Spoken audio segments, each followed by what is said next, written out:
Olá, pessoal, como é que vocês estão? Tudo bem?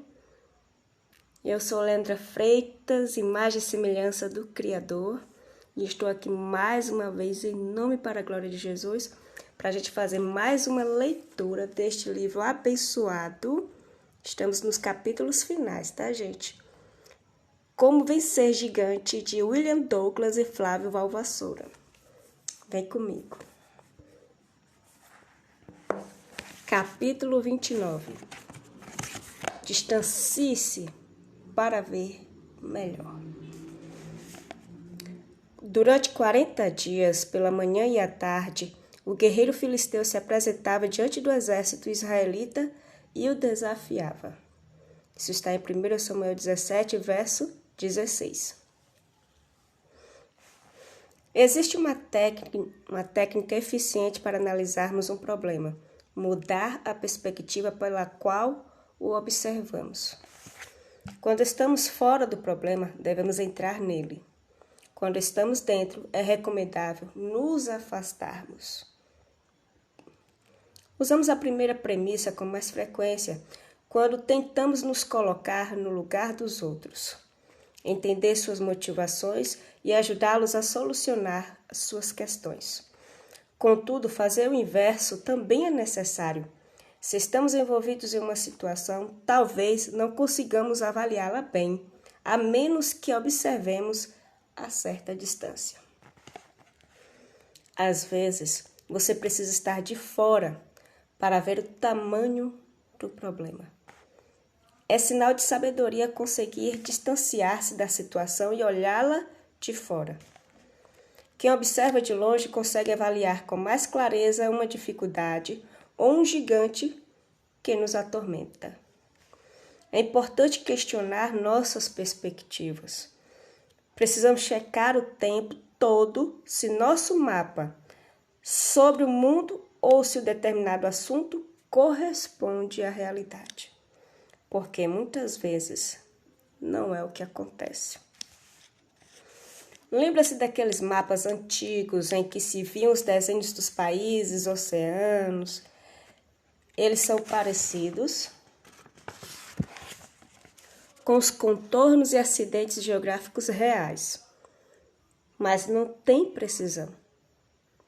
Da mesma forma, temos que verificar se o mapa que fazemos de nossos problemas não está mostrando monstros que, na verdade, não existem.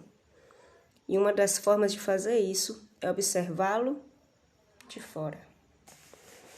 Foi por isso que quando Davi chegou ao campo de batalha, achou estranho o que estava acontecendo. O que esse gigante está falando? Isso aqui não é o povo do Deus de Israel? Por que vocês não estão tomando uma providência? Para ele, que não estava diretamente envolvido com as provocações de Golias, a situação parecia absurda. Para os soldados atemorizados pelas palavras do inimigo, era impossível avaliar a situação como um todo. Um artista plástico costuma se afastar do quadro que está pintando para ver o desenho inteiro com mais clareza. Se você quiser se preparar para uma maratona e contratar um personal trainer especializado nesse tipo de competição, provavelmente a primeira instrução que ele lhe dará será a seguinte: corra naquela direção e eu vou ficar distante, porque preciso observar você correndo para ver suas passadas, quais são os defeitos e o que será preciso melhorar. Use o conceito do distanciamento para avaliar a sua vida.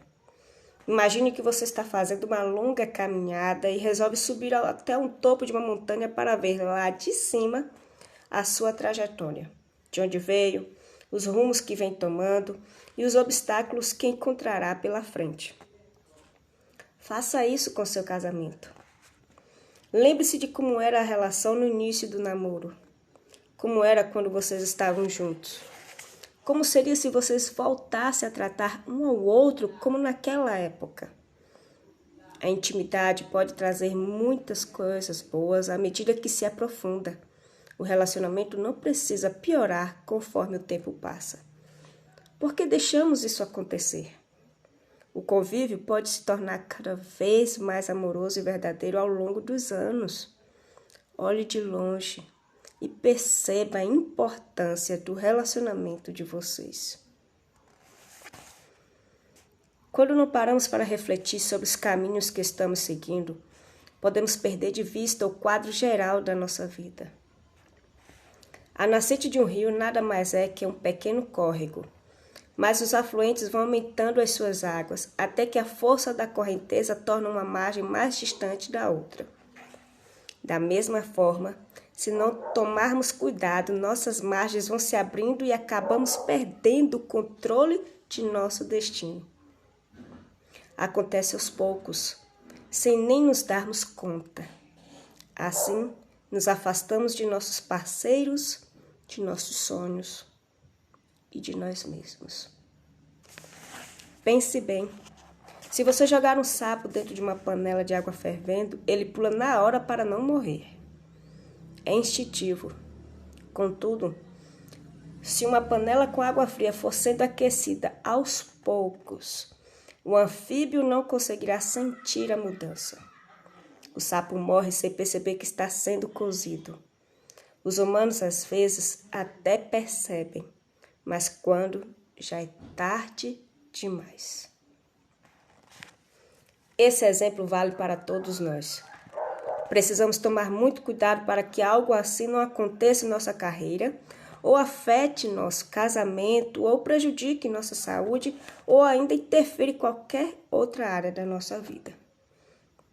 Como se estivéssemos dentro de uma panela d'água que ferve aos poucos, corremos o risco de não perceber as coisas se deteriorando ao nosso redor.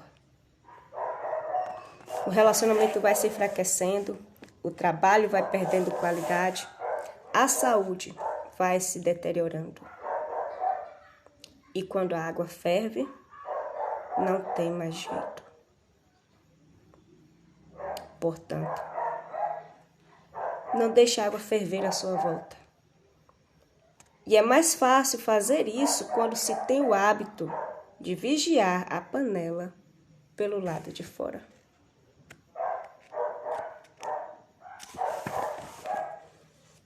Atire a pedra. São essas as lições do livro, do capítulo. O distanciamento ajuda a avaliar o quadro geral. Analise as situações por mais de um prisma. E quando estiver irado, nervoso, use a distância do tempo. Acalme-se e reflita antes de agir. Na passagem de João 11, Jesus deixou em Betânia os irmãos Lázaro, Maria e Marta e partiu para a Judéia e Jerusalém. Lázaro já estava doente. E então Jesus ficou sabendo que ele tinha piorado.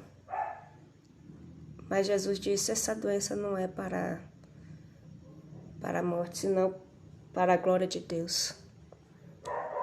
Mas Jesus tinha um propósito, Jesus sabia que aquilo iria glorificar o nome do Senhor. Então ele se distanciou. Então ele se afastou. E por 4 dias se manteve longe. Para eles, Marta, João, os amigos, Marta e Maria, os amigos, os parentes, aquilo foi assim, talvez o pior momento de suas vidas.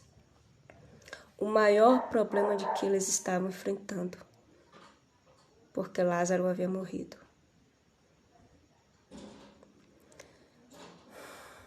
Não tinha mais jeito, não tinha mais solução.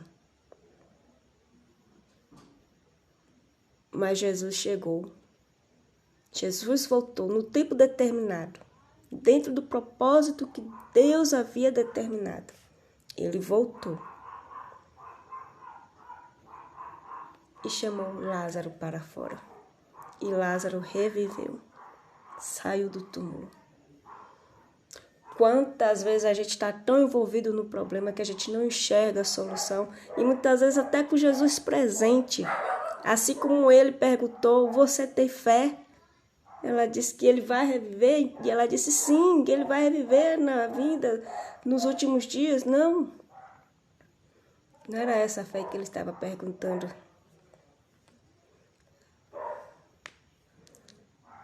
Muitas vezes os nossos problemas precisam... Aquilo que nos traz muita alegria, a gente perde e não sabe mais o que fazer, né? E a nossa perspectiva, a nossa visão fica ali, ó, só focada naquilo, porque a gente não tem de onde tirar solução. Muitas vezes o que a gente precisa é somente crer no Senhor, ouvir a sua voz. Às vezes a sua voz está através de uma pessoa mais experiente, de alguém que está nos dando conselhos há muito tempo e a gente não quer ouvir. Ou seja, por incapacidade de parar, seja por orgulho, né? Porque nos achamos donos da razão, donos certos, convictos, sabe? A gente aqui está passando pela luta. Muitas vezes é muito fácil falar de fora, a gente fala isso, né? Mas muitas vezes esse é o caminho. Mas quando vem de Jesus, que a gente sabe que é Jesus, aquele é sim o caminho, aquela é sim a voz que devemos ouvir.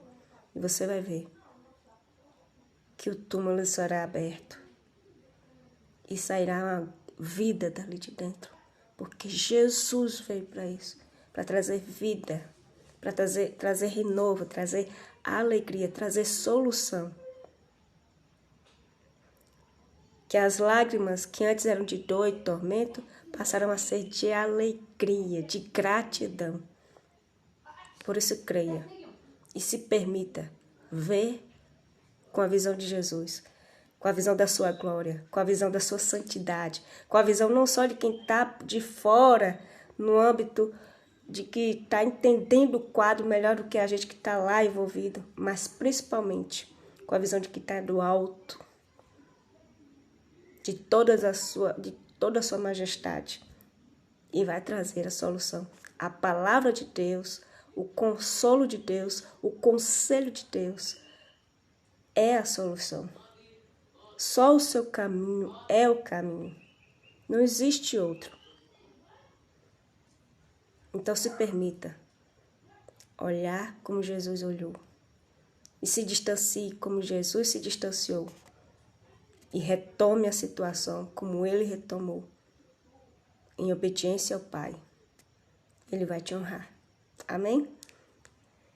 Que Deus seja louvado por este dia, por esta noite, por esta leitura. E agora nós temos 7 capítulos para encerrar este livro. Eu tenho andado muitíssimo ocupada mesmo, porque tem umas demandas do trabalho que estão além da minha capacidade de conseguir dar conta a contento. Mas eu tenho lutado e vou conseguir em nome de Jesus.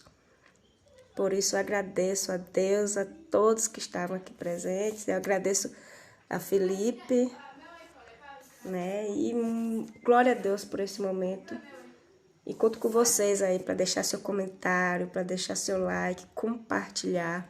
Se inscreve lá no meu canal, eu sou Leandra Freitas, lá no YouTube. E é isso, vamos continuar lendo este lindo livro, cheio de lições valiosíssimas sobre a palavra de Deus. Amém? É isso. A paz do Senhor a todos. Obrigada, Felipe.